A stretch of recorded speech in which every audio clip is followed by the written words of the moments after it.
You're listening to Midlife Side Quest, the Over the Hill Gaming Podcast. Here's your host, John Wall.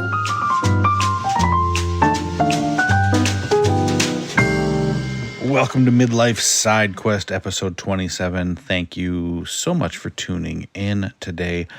On this week's episode, we're going to be talking about Cities Skylines Remastered. If you haven't yet subscribed to the show, I would love it if you would take a moment to do so. And I would also love to hear your feedback, which you can do by leaving a review wherever you're listening to today's episode. You can also find us on Twitter and Facebook by searching for Midlife SQ.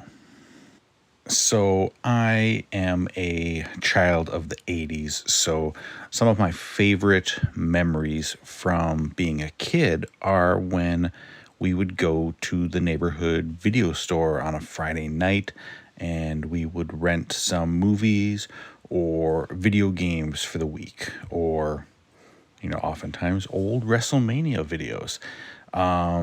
There was this thrill to it, rushing to that wall of new releases to, when you know that there's a certain movie that had just come out, hoping that they would still have a copy, or searching through the boxes of NES games, hoping to find that cool game that you read about in Nintendo Power. In the age of Netflix and Redbox and digital downloads, though, those rental store experiences are a thing of the past. Almost. Next month, Video Universe in Robbinsdale, Minnesota will be closing its doors for good. It is the last video store in the Twin Cities, and it's a place that I remember visiting countless times during mostly the 80s and 90s. So I decided recently that I needed to go back and visit my old stomping grounds one last time, and I was somewhat surprised to see that the store remains largely unchanged from the last time I visited it decades ago. Walking through the doors, I freely admit to getting a little bit emotional. Think back to the places that meant a lot to you as a kid, whether it was the local arcade or a comic book store that you loved or wherever. Those places from your youth are tied to, it's a simpler time when we were kids. And just think of what it would be like to go back to one of those places one more time, a place that doesn't exist anymore. That's what this was like, except that it had never left. It's always been there, but I had moved on. And going back, it was as if not a single day had passed in 25 years. The same toys and action figures were lined up on top of the shelves. The same movie posters that have always been there for Jaws and Raiders of the Lost Ark hanging in the window. And the same adult section hidden behind a curtain in the back that even to this day at 45 years old brought on that same muscle memory reaction from when I was 10 of like, oh man, I'm not supposed to be back here. They even still had stacks and stacks of VHS movies for rent lining the bottom rows. I don't know who's coming around still renting VHS movies, but bless them. I know I sound like an old fart when I try and tell my kids how cool and special these places were.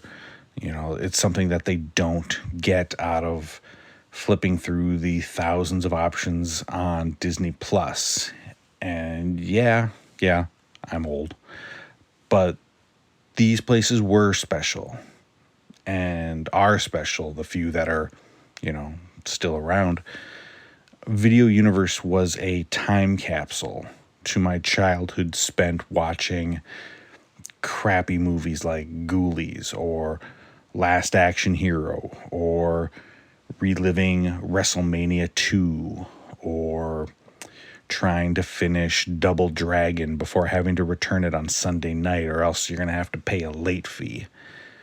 I'm sad to see it and stores like it go, but I'm also very grateful to have gotten one last chance to go roam the aisles.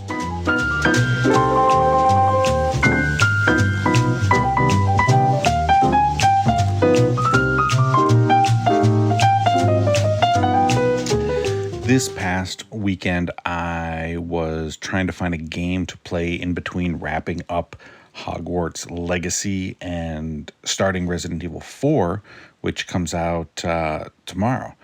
So I did what I normally do in those kind of situations. I went to Game Pass and I checked out a few games. I played some Kart Riders Drift, which is a pretty decent little free-to-play kart racer, which if you like those kind of games, you should check it out. I jumped back into Banjo-Kazooie Nuts and Bolts, a game that I'd played in the past, but I wanted to go see if something would click this time and make me enjoy it, and it didn't. And then I downloaded the new Cities Skylines Remastered. So I've liked SimCity games before, and it seemed like the kind of chill, turn your brain off kind of game that would be perfect for a weekend afternoon. Well, since downloading it this past Saturday, I have now spent over 20 hours in it. I have started my fourth city, and I am constantly thinking about this game when I'm not playing it. Coming at this game as someone who has only really kind of dabbled in management sims over the past few decades, Cities Skylines strikes me very much as an evolution of that original SimCity formula. You start out by choosing a map, you name your town, and at least in this new version of the game, you can toggle on or off cheat codes for things like unlimited money, all the buildings unlocked, and so on. I like that it has those things, but I decided to try things out the old-fashioned way and work my way to mayoral success. You then go about placing your roads and zoning areas, for residential, commercial, industrial buildings. And you'll need to set up sources of water and electricity and make those connections, build police stations, hospitals, on and on and on. All the very familiar tasks for city building games. Some cool tweaks and additions that I hadn't seen before are the ability to draw certain districts within your city, and then you can name them, give them a distinct visual style, and allow you to pass ordinances specific to that area, like requiring this one to all the buildings to have smoke detectors and legalizing marijuana. Or this other district, there's no pets allowed or no smoking allowed. There's also countless buildings and features to add to your metropolis, like an above or underground metro system. There are green energy options like solar power and a recycling center, and all sorts of buildings for education and healthcare. There are really just so many options that no two cities will ever look the same. And all of those options are also kind of a problem for me because I'm the kind of guy who likes things to be perfect when playing these kind of games. So the further I get into the game, the more I am seeing things that I think, oh, I can do better the next time, or I should have done things this way originally, which is why I've now restarted my city 3 times. Like how I initially I built only 2-lane roads around my entire city, which I thought was fine until it grew and all of a sudden traffic was becoming a big problem. And so I want to make my roads bigger. But the problem is, most people, you are building your, the houses and all your buildings like right up against the roads. So there's no room to expand and make a 4-lane road. So I keep running into things like that, and it leads me to keep restarting my city to make it better the next time. But thankfully, doing this and the gameplay loop is so much fun that I really haven't minded. So after 20 plus hours, I'm pretty happy with how new Annecy is coming along. I've got a beautiful downtown with towering skyscrapers. I've got a sports district with a state-of-the-art football stadium. And next, I'm going to start working on my lakefront neighborhood, complete with a pier and restaurants. As soon as I figure out how to clean all the pollution out of that lake, because I have been pumping wastewater into it the entire time. So it's kind of gross. City Skylines Remastered. It seems like the ultimate package for city building fans. They've got like over a dozen DLC that you can get on top of the impressive amount of features included.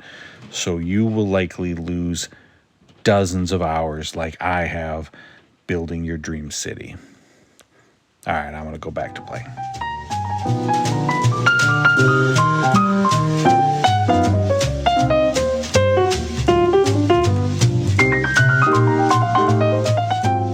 So all this week I have been seeing loads of friends of mine and industry folks making their way to both GDC and PAX East. And while there's definitely, a part of me that thinks, man, it would be fun to be there. Honestly, a bigger part of me is completely fine not going and just staying home. I've done the convention thing.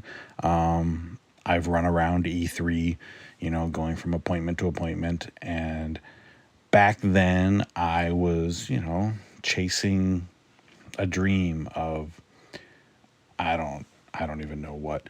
I was never looking to make content creation a career. I've never wanted that. So I guess it was more about just experiencing that and seeking some sort of validation that I don't crave anymore. I am super happy to have my little show here that lets me talk to you about video games once a week for a little while. I'm incredibly lucky to have this and to have, some people that like listening to it. That is amazing. And that's enough for me. I'm happy with that. I'm super happy for my friends at the shows. And I wish you all a wonderful time. You look like you are having a blast, and that is fantastic. And maybe one day, I'll get the itch to go to another one. But until then, I am very content. Thank you so much for listening to Midlife Side Quest. You can catch new episodes every Thursday morning wherever you listen to podcasts. And remember, if you enjoy the show, please subscribe and leave a review. And you can follow the show on Twitter and Facebook, where we go by Midlife SQ. Until next time, be well and keep playing.